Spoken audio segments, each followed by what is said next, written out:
قبضے میں نہیں آیا، آپ کے زمان میں نہیں آیا، آپ کے رزق میں نہیں آیا، آپ نے اس کو اٹھا کے آگے بھیج دیا. یہ بھی ایک طریقے کا جوئے کا ربح معلم یزمن کہا گیا اس کو، یہ بھی جائز نہیں ہے. اسی طریقے سے آپ فارورڈ کے ٹرانزیکشن کرتے ہیں، فیوچر کی ٹرانزیکشن کرتے ہیں. آج بیٹھ کے آپ مستقبل کے سودے کر رہے ہیں، آپ کو پتہ نہیں ہے کہ آپ کا مستقبل کے اندر کیا حال ہوگا، آپ بیچنے کے قابل ہو پائیں گے نہیں ہوں گے، کیونکہ کوئی انسان اپنے مستقبل کے بارے میں قطعی طور پہ نہیں جانتا. لہذا اس کے بارے میں اسلام نے منع کیا. اسلام کہتا ہے بھائی آج کی بات کرو کہ جو تم کام ابھی کر چکے ہو. اس لیے جب انسان جب نکاح کرتا ہے تو نکاح کرتا ہے کہتا ہے میں قبول کیا، یہ نہیں کہتا میں نکاح کروں گا. فیوچر پہ نکاح کبھی نہیں کرتا.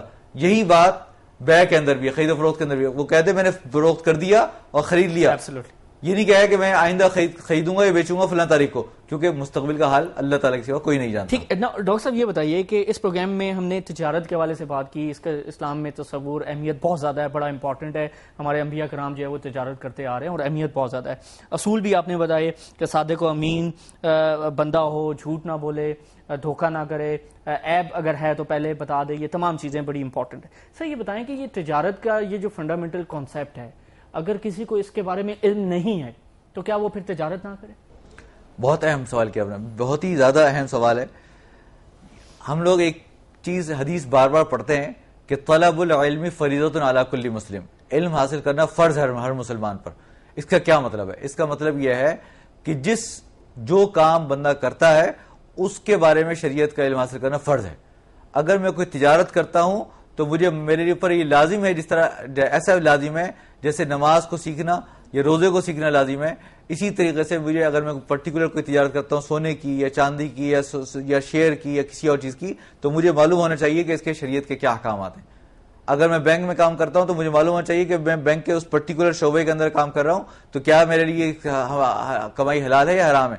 کیونکہ اگر خدا نخواستہ حرام کمائی ہے تو وہ ہماری غذا کا حصہ بنے گی اور ہمارے جسم اس سے پرورش پائے گا. ہمیں علم ہونا چاہیے پہلے اس تجارت. بالکل یہ لازمی ہے اور فرض ہے. ٹھیک ہے. تو سر یہ اگر میں تجارت کرنا چاہ رہا ہوں گندم کی، چاول کی، زمین کی، ان تمام چیزوں کی، اور مجھے اس کا علم حاصل کرنا ہے، میں کہاں جاؤں اس کا علم حاصل کرنے؟ اس کا علم حاصل کرنے کے دو طریقے ہیں. یا تو کسی مسلمان عالم کے پاس، مفتی کے پاس جائے، پوچھے کہ دیکھیں میرا یہ کاروبار ہے، کیا اس میں کوئی چیز ایسی ہے کہ جو ناجائز ہو سکتی ہے؟ اگر ہے تو مجھے بتائیے. اور اس بارے میں کتابیں بھی دستیاب ہیں کہ ان کتابوں کو مطالعہ کرے. اور انسان کو جو ہے وہ اپنی رہنمائی کے لیے کتابوں کو اپنے پاس رکھنا بھی چاہیے، اور ورنہ کسی مفتی اور عالم کے ساتھ رابطے میں رہنا چاہیے تاکہ وہ اس طرح کی باتیں ان سے پوچھ سکے. ٹھیک ہے. تو ہمارے ملک میں ایسے سر ادارے ہیں تدریس کے جس میں مفتی حضرات بہتر طور پر تجارت کے کانسیپٹ اور اس کی اہمیت اور ضرورت کے حوالے سے جو علم ہے، جو آگاہی ہے، بہت سارے ادارے ہیں، ہزاروں ماشاءاللہ.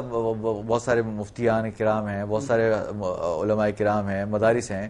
اس کے علاوہ جیسے ہمارا جامعہ دارالعلوم کراچی ہے، اس کا ایک مستقل شعبہ ہے مرکز الاقتصاد الاسلامی بیت المکرم میں واقع ہے. تو وہ ہر وقت وہ اس طرح کے مسائل کو ڈیل کرتے رہتے ہیں. اس طرح اور بھی بہت سارے لوگوں نے قائم کیے ادارے. تو اس طرح کے الحمدللہ اللہ تعالیٰ نے ایسے لوگوں کو توفیق دی ہے اس طرح کے کام. وہ لوگ جو تجارت کے شعبے میں ہیں اور جو کام کر رہے ہیں، ان کو کیا آپ میسج دینا چاہیں گے کہ وہ بہتر طور پر جو ہے وہ اس سے جو ہے آگاہی حاصل کر سکیں؟ میں اس بارے میں یہ کہوں گا کہ دیکھیے تجارت بہت ہی اہم ترین ذریعہ ہے مسلمانوں کی ترقی کا اور مسلمانوں کے عروج کا. اور ہم اس کی اہمیت کا اندازہ ہم اس سے لگا سکتے ہیں کہ حضور پاک صلی اللہ علیہ وسلم جہاں بہت بڑے داعی تھے، نبی تھے، سب سے اہم نبی تھے، آپ تاجر بھی تھے. تو اگر آپ کے لیے کوئی دوسرا پیشہ کوئی مناسب ہوتا تو آپ وہ کرتے، لیکن آپ بہترین تاجر تھے. پھر ان کے بعد نمبر 2 حضرت ابو بکر صدیق رضی اللہ عنہ، وہ بھی تاجر تھے. حضرت عثمان بھی تاجر تھے. تو اس سے ہم اندازہ لگائیں کہ تجارت کی کتنی اہمیت ہے اور کتنا، لیکن ساتھ ساتھ اس طریقے پر جس طرح حضور نے کیا، اس طریقے پر جس طرح صحابہ کرام نے کیا، اور اس کو فالو کریں تو دنیا میں بھی کامیابی، آخرت میں بھی کامیابی. ہمارا پورا وطن، ہمارے پوری دنیا، سب لوگ ہمارے اس کی وجہ سے انشاءاللہ اسلام کی طرف آئیں گے اگر ہم صحیح طریقے سے. اوکے سر، بہت بہت شکریہ ڈاکٹر عمران عثمانی صاحب، آپ نے ہمیں جوائن کیا اور ان اہم چیزوں کے حوالے سے روشنائی حاصل کرائی. Sir thank you very much. ہمارے ساتھ موجود ہیں doctor Imran Usmani, head of product development Shariah compliance Meezan bank, اور ہم نے بات کی تجارت کے فنڈامنٹل کانسیپٹ کے حوالے سے کہ اسلام اس کے حوالے سے کیا کہتا ہے اور اس کی اہمیت اور اس کا تصور کیا ہے. ہماری طرف سے یہی کچھ. Keep watching CNBC Pakistan.